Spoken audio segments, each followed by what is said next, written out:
So, as far as your high school days, obviously playing in front of the bigger crowds and, you know, said was Memphis always because at that time Penny Hardaway was at Memphis when you were in high school, and Right. he was he there what just 2 years or was he there I think he 3? was 2 years. Yeah, it Okay, was really three because he sat out 1 year and then played two.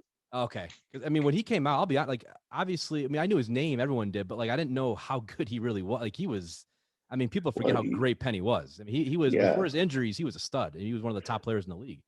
yeah. And And see, people didn't get to see him because he wasn't able to participate in McDonald's All American games at the time. okay, I was wondering You know why. what I'm saying? So that's why. But if you go back, I tell people the story of this. You go back and watch that year he came into college. I think it was Chris Webber and I don't know a couple more It guys in the was, McDonald's. yep. And Dick Vitale kept saying, "Hey, it's a kid in Memphis." And so people who knew basketball knew who he was.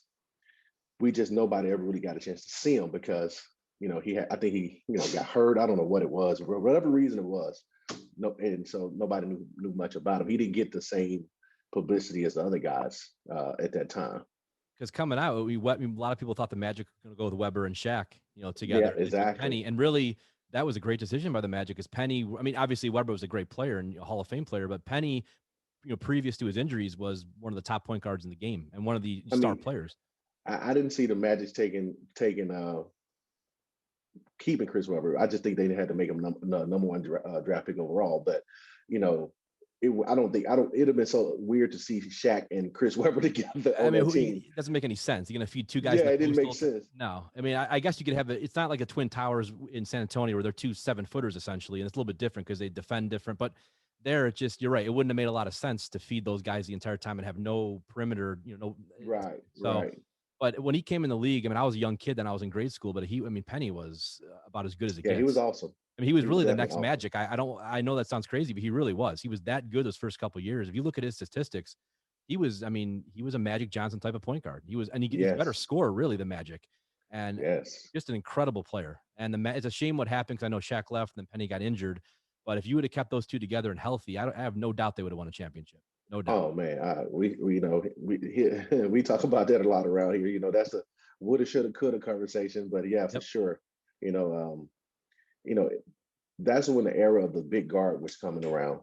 You never seen guys. Magic was unique in his size, playing the point guard. Then here comes a guy who's swift and quick, like Anthony was, and it was like, oh my God, like this is different.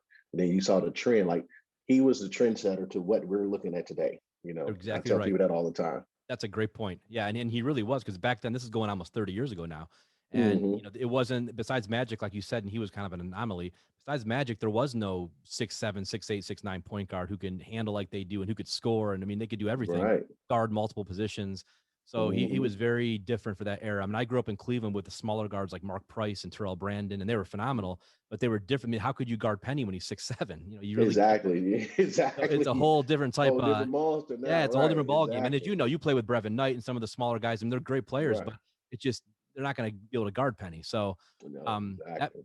that Magic team, there was a documentary called That Magic Moment on Netflix like years ago, 5, 6 years I ago. saw that. I saw Yeah, that. fantastic. And I remember Mhm. Shaq said, you know, Shaq at the end of the documentary, he looks in the camera and he goes, "For those of you who never saw Penny or Shaq and Penny was Kobe and Shaq before Kobe and Shaq." And people kind Mhm. of thought, well, why would he say that? But I mean, he really was trying to say that there was so much potential there, and that for those 3 years they were together, it was dynamic. I mean, we've never seen anything like that before. A 6'7" point guard who could do what Penny can do, and this dominant force inside like Shaq. So it was, and obviously Kobe and Shaq did just fine when they teamed up, but Yeah, for sure. Right. but and it's no Yeah. disrespect Yeah. to the late Kobe, the late great Kobe Bryant, but it's just saying that it would have been interesting to see what they could have done in Orlando as well. And I think Shaq even probably, I'm sure he thinks that even to this day. So, But yeah, you know, exactly. I mean, yeah, that was a great team. I mean, you had shooters around. Trust me, we played against, so we saw it firsthand. yeah, you knew. Yep, exactly. It was a great team. And then when you had Horace Grant on that team and veterans like that, I mean, they were just good. And I think one year they had Brian Shaw They did. to Brian help pin Shaw, this line. Yeah, it was yep, backup so. point guard, Nick Anderson, Dennis Mhm. Scott, Jeff Turner, Yes. yeah, Donald Mhm. Royal, I think was on that team. Yeah. Yes, so they were long, and then people like Charles Bo Outlaw, another athletic Yep. freak, was on the floor. It was like, oh my God, what is this? This is, but that was a championship built team. It was. So yeah, And if it wasn't for, definitely the woulda, shoulda, coulda team. I I mean, was I just think going to that's say going to that. be a question forever for a while.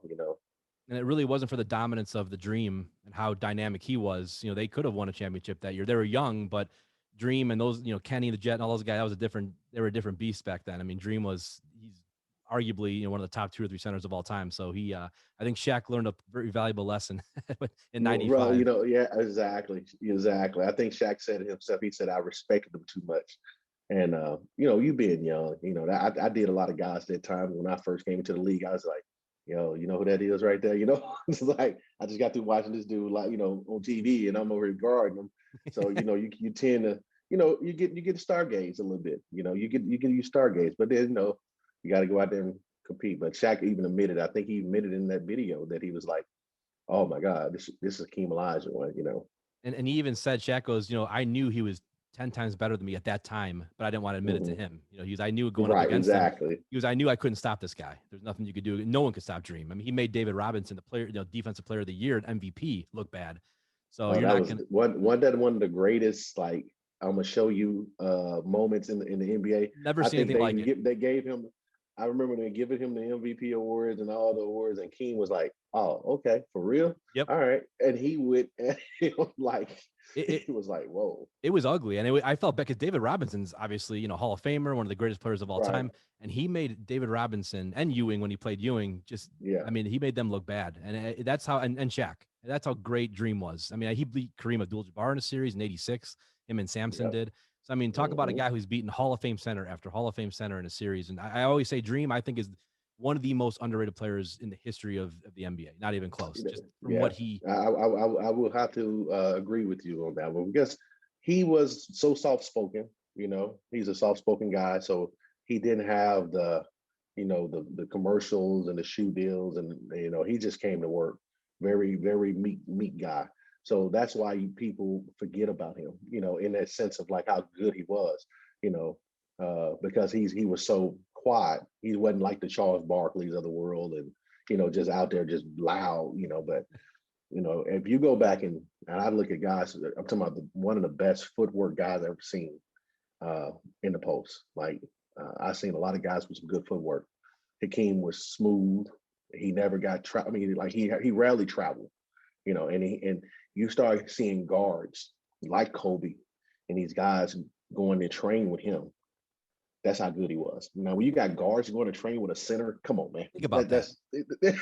I mean, think about that. And you said you were exactly right. I had Pete Chilcutt on this podcast, and he obviously he was a backup for the Rockets in those days. And he backed up, I believe it was Ori, because Ori played the power forward then in '95. Right. Thorpe was traded to the Blazers. And, Chilcutt hit a couple of big shots he's a great guy. And he was saying Dream's footwork was unlike anything, and I had Chris Childs on here who played with him in Toronto. And then I had Kenny Thomas who played with him in Houston for a year. And all three of them talked about his footwork and how dynamic like he was. Ballerina, exactly. And just, and I love watching, like you said, that series against San Antonio in '95 to me is iconic. I mean, that was what he did to David Robinson, and Rodman was on that team. People forget. But you remember Davis Rodman was like, yo, you just got to step up and guard him. He's like, I ain't double teaming him. It was, I remember the drama of how Dennis Rodman was acting, because he's like, yo, he kicking your tail. Like, basically, that's all he was saying in the press conference. And I was just like, he ain't lying. Yeah, seriously. Yeah. I mean, that one movie did, we all have seen it a million times where he fakes him one way and goes another way. Yes. How do you even, I've never seen any big man make those type of moves before. I mean, you've had some guys had some moves, don't get me wrong, but Dream was a whole, he was a point guard and basically a 7-foot body. And I think he was only 6'10", but the last what if question, I said, if I had to pick somebody to play in this era as a big, he would average like 40. Hands down. Because it's too wide open now. You know what I'm saying? And he'll still have that same athletic quickness. Oh, it'd be crazy to watch him play now. And said he could hit the 3-point shot back then. People forget he didn't shoot a lot of them, but he could hit it. I mean, think about that. Yes, not only was he just dominant in the post, but he can hit the 3-point shot. He had probably the best mid-range jumper of any center I've seen in the history of the NBA. And of course, the dream shake and all the spin moves. I mean, again, he was just. Robert Horry always says that, I don't know how true this is, but Horry always says, he kind of trash talks. He goes, Jordan was scared of Elijah to play him in the finals. He won't say that, but he was, again, I don't know how true that is. I mean, I'm sure it's between. Well, he gets to talk a little noise. I respect Robert Horry. He gets to say some things. I mean, what he got 7 rings? He's 7 rings. Oh yeah, and he played with. People fail to realize he got 7 rings. Play with Shaq, Duncan, player or whatever. Oh no, because Ori, he was on some of the greatest teams of all time. I mean, those Rockets teams were fantastic. Obviously, the Shaq and Kobe Lakers, and then the Spurs, the big three with the Spurs. So Yes. he has. I mean, I respect Robert's opinion, and he always said that. Of course, he says they would have beaten Jordan and all that. I don't. I mean, We MJ. would never know. We Yeah, you would never. never I know. think that would have been a really great series to see the mid '90s Rockets against those Bulls. I mean, that would have been fantastic because Jordan never really did face him, and Pippen never faced a dynamic center in the finals. They faced Ewing. No, they didn't. But they never faced one in the finals, and especially someone like Akeem. I think Right. that would have been fascinating. I don't know if I would have ever bet against MJ, but that would have been a heck of a series. I think it would have Been a won. great one. Yep. Yeah, I So- agree with you.